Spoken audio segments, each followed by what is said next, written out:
Hello கண்டிங் channel people, நம்மளோட cook with கோமாளியில் நம்மளோட ஸ்ரீகாந்த் தேவா எவிக்ஸ் ஆனதுலேருந்தே பெரிய ஒரு சர்ச்சையை கிளப்பிட்டு இருக்காங்க அப்படின்னு தான் சொல்கிறோம். ஏன்னா கிட்டத்தட்ட வந்து ஸ்ரீகாந்த் தேவா ஓரளவுக்கு நல்லா சமைச்சதாகவும் சாலின் ஜோயா தான் சுத்தமாக மோசமாக சமைச்சதாகவும், ஸோ அதனாலேயே இப்போ என்ன பண்ணணும் அப்படின்னு பார்த்தீங்கன்னா சாலின் ஜோயா தான் எவிக்ட் ஆகிருக்கணும். இவங்க என்ன பண்ணியிருக்காங்கன்னா ஷோக்காக சாலின் ஜோயா உள்ளே வச்சுக்கிட்டு நம்மளோட ஸ்ரீகாந்த் தேவாவை வெளியே அமிச்சிட்டாங்க. இது ரொம்பவே கொடூரமான மோசமான ஒரு மனிதாபிமான அற்ற செயல் அப்படின்னு சொல்லி நிறைய பேர் சொல்லிகிட்டு இருக்காங்க.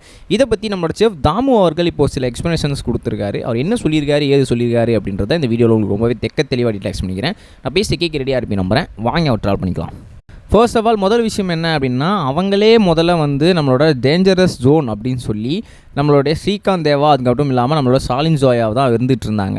ஆல்ரெடி சாலின் ஜோயா முதல் வாரத்துலேருந்தே டேஞ்சர் ஜோனில் தான் இருந்துகிட்டு இருக்காங்க. அப்படி இருக்கும் சமயத்தில் அவங்களுக்கு பேசிக்ஸ் ஆஃப் குக்கிங்கே நிறைய இடத்துல வந்து லேக்கிங் இருக்குது. அவங்களுக்கு நிறைய விஷயங்களே தெரியல.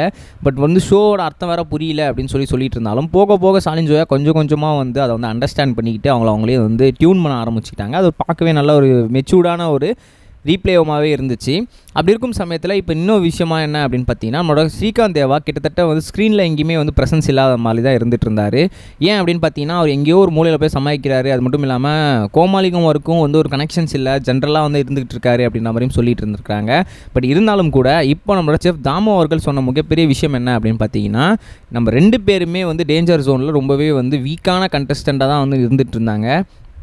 ஏன் அப்படின்னு பார்த்தீங்கன்னா, சாலின் ஜோயா எடுத்துகிட்டு வந்த மெயின் டிஷ்ஷுமே வந்து அந்தளவுக்கு சூப்பர் டிஷ் இல்லை, அந்தளவுக்கு ஒரு ஓகே டிஷ் அப்படின்னு சொல்ல முடியாது. இட்ஸ் நாட் பேட் அப்படின்னு தான் சொல்ல முடியும். ஸ்ரீகாந்த் தேவா எடுத்துகிட்டு வந்த டிஷ்ஷஸ்லையுமே நிறைய பேசிக்ஸான மிஸ்டேக்ஸ் இருந்துச்சு. காரம் செம்ம அதிகம், உப்பு செம்ம அதிகம். அது மட்டும் இல்லாமல் அந்த சிக்கன்ஸ்லாம் ஒழுங்காக வாஷ் பண்ணவே இல்லை. அதோட ஸ்மெல் அப்படியே இருந்துச்சு. ஸோ அது ரொம்பவே ராவாக இருந்துச்சு. அதை குக் பண்ணாங்களா இல்லையான்ற மாதிரி டவுட் இருந்துச்சு. ஸ்ரீகாந்த் தேவாவோட டிஷ்ஷஸில் பேசிக் தப்புமே இருந்துச்சு. பட் 2 பேருமே வந்து எந்த அளவுக்கு ஒருத்தவங்களுக்கும் சலிச்சது கிடையாது. 2 பேருமே ஒரு மோசமான குக்கிங்கை தான் நீங்கள் எடுத்துகிட்டு வந்திருந்தாங்க. பட் இருந்தாலும் கூட அன்றைக்கி டேஞ்சர் ஜோன் குக்கிங்னு சொல்லி ஒன்று இருந்துச்சு இல்லையா, அதில் கொஞ்சம் என்ன பண்ணாங்க அப்படின்னா, சாலின் ஜோயா கொஞ்சம் லைட்டாக சூப்பராக சமைச்சதாகவும் நம்மளோட ஸ்ரீகாந்த் தேவா ஆஸ் யூஷுவல் என்ன பண்ணணுமோ அதை அப்படியே பண்ணிட்டார். அவர் வந்து சூப் கொடுக்கறதுக்கு பதிலாக ரொம்ப திக்காக நம்ம என்னமோ பண்ணி அவர் வேறு என்னமோ ஒரு டிஷ்ஷஸ் ட்ரை பண்ண போய் அது வேறு என்னமோ வந்துருச்சு. அது அவரே சொல்லிட்டாரு, இல்லை நான் வந்து ரொம்ப மோசமாக குக் பண்ணிட்டேன் அப்படின்னு சொல்லி. ஸோ சாலின் ஜோயாக்காக தான் ஸ்ரீகாந்த் தேவா தூக்கினாங்கலாம் கிடையாது. கிட்டத்தட்ட வந்து ஏன் அப்படின்னு பார்த்தீங்கன்னா, நம்மளோட சாலின் ஜோயா அவங்க என்ன பண்ணியிருந்தாங்கன்னா, அவங்களுமே பேசிக்ஸ் ஆஃப் தப்பு பண்ணியிருந்தாங்க. பட் இருந்தாலுமே அன்றைக்கி அந்த தப்பை வந்து அவங்க ஜஸ்ட் மிஸ்ஸில் வந்து எஸ்கேப் ஆகிட்டாங்க. பட் ஸ்ரீகாந்த் தேவா அந்த பேசிக்ஸ் தப்பில் மாட்டிக்கிட்டு அவர் வந்து எவிக்ட் ஆகிட்டார். ஸோ மற்றபடி வந்து யாருக்காகவும் யாரையும் தூக்க வேண்டிய அவசியம் கிடையாது. டிஆர்பிக்காக ஒர்க் பண்ணுற விஷயம் கிடையாது. ஏன்னா ஆல்ரெடி ஷோ வந்து ஆல்ரெடி ஹிட்டில் தான் இருந்துகிட்டு இருக்குது அப்படின்னு சொல்லி நம்மளோட செஃப் தாமு அவர்கள் இப்போ வந்து சொல்லியிருக்காரு. பட் இருந்தாலும் கூட வைல்ட் கார்டில் இருக்குது ஸ்ரீகாந்த் தேவா நாங்கள் வெயிட் பண்ணுறோம் அப்படின்னு சொல்லியிருக்காங்க. நம்ம நெக்ஸ்ட் பேச கைஸ், பை.